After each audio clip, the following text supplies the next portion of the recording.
Welcome to the F-Bound Podcast. I'm your host, Shannon Schroeder, Executive Function Coach. I help neurodivergent women learn tips and strategies to improve the life skills that will help them be successful. Motivation versus discipline. What's more important for success, motivation or discipline?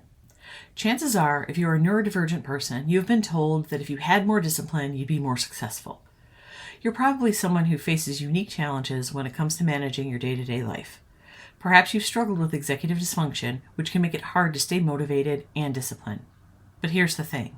For you, motivation might be a bigger factor than discipline. I'm going to offer you some tips and insights on how to stay motivated and build discipline in your daily life. In this article, we'll explore the difference between motivation and discipline and how you can use both to overcome executive dysfunction and achieve your goals. Understanding motivation.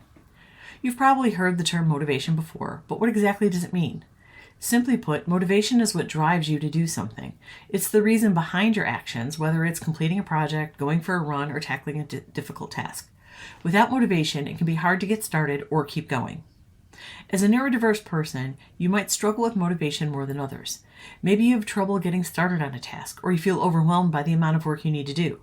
Perhaps you're easily distracted or find it hard to stay focused. These are all common challenges that can affect your motivation and ultimately your executive functioning. How can you understand your motivation? Here are some tips. Set goals. Setting clear, specific goals can help you stay motivated. Make sure your goals are achievable and relevant to what you want to accomplish. Find your why. To stay motivated, it helps to understand why you're doing something. What's the underlying reason or motivation behind your actions? Use positive self-talk. The way you talk to yourself can impact your motivation. Often, our own nagging, judgy voices ruin our motivation. Learn to speak more kindly to and about yourself. Consider using daily affirmations. Find intrinsic motivation. Intrinsic motivation comes from within. To find intrinsic motivation, think about what you enjoy or find meaningful. Use extrinsic motivation. There's nothing wrong with rewarding yourself for getting a task done. Understanding discipline. Discipline is another factor in achieving your goals, especially if you're someone who struggles with executive dysfunction.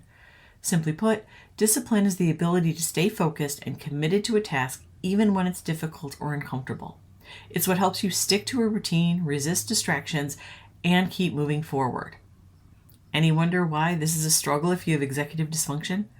Discipline taps into many of the things that challenge you.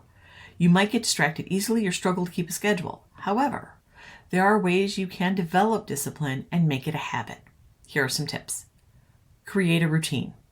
Having a set routine can help you stay on track and build discipline. Try to establish a consistent schedule for things like waking up, exercising, working, and winding down for the day. This can help you stay organized and feel more in control of your time. Use a planner to create and keep track of the schedule. Break tasks into smaller steps. It's hard to stay disciplined when you feel overwhelmed. Big projects or large tasks can make you want to give up, mostly because you're not even sure where to start.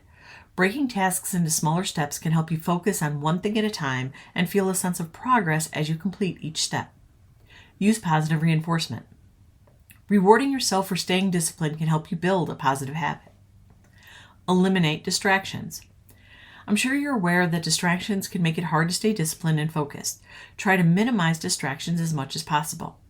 You can't get rid of everything that might distract you, but if you can eliminate or at least minimize the ones that have the biggest impact on you and your time, you'll be in a better position. The relationship between motivation and discipline. So now you know what motivation and discipline are, but how do they relate to each other? The truth is, motivation and discipline go hand in hand. While motivation is what gets you started, discipline is what keeps you going. Without discipline, when your motivation fizzles out, you might struggle to see things through to completion. Think of motivation as the spark that ignites a fire. It's what gets you excited and inspired to take action. Maybe you're motivated to finish a project, learn a new skill, or achieve a goal. However, motivation alone isn't enough. To see things through to completion, you need discipline. Discipline is what helps you stay focused and committed to your goals even when the initial motivation has faded. It's what helps you stick to a routine, resist distractions, and keep moving forward. Without discipline, you might find yourself procrastinating or giving up when things get tough. It's important to have both. That's the key that a lot of people struggle with. For many neurotypical people, discipline is enough. They can force themselves to plod through and complete a task even when they don't want to. Chances are, if you're neurodivergent, you can't. It's not that you don't want to. It's not that you don't have discipline. It's that your level of discipline isn't enough. You need the motivation. Neurotypical people don't get that. They'll tell you, just do it. It's not that big a deal. Or worse, stop being lazy. We all have responsibilities and things we don't enjoy. You might never be able to convince them that it is a big deal for you and that you're not lazy. So what do? Figure out how to use motivation and discipline together. Here are some tips. Start with motivation. Use your initial motivation as a launching point to get started on your goal. Tap into what excites you about the goal and use that energy to take action. When it's something that you're not naturally motivated about, try to find some other motivation. Find your why. Use discipline to keep going. Once you've started, use discipline to keep moving forward. Set up a routine, break down tasks into smaller steps, and use positive reinforcement to stay on track.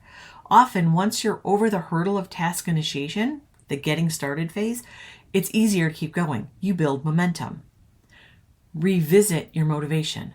When you feel your motivation flagging, take a moment to remind yourself why you started in the first place. Offer yourself a reward. Motivation will spike when you see progress and feel accomplished. As a neurodiverse person, you may struggle with motivation and discipline. However, by understanding these concepts and how they work together, you can start to build positive habits and achieve your goals. Remember, motivation is what gets you started, but discipline keeps you going. By tapping into your initial motivation and using discipline to stay on track, you can make progress towards your goals and build positive habits that last. Don't be afraid to make adjustments as needed to find what works best for you. It's important to be patient with yourself and to celebrate your successes along the way. Building motivation and discipline takes time and practice, but by implementing the tips and strategies we've discussed, you can start to see real progress. Whether you're striving to complete a project, reach a goal, or simply build better habits, using motivation and discipline together can help get you there. I hope you enjoyed this episode of the F-Bomb podcast. Thank you for listening. Remember to subscribe below and check out my show notes to learn more about my Facebook group, courses, and membership.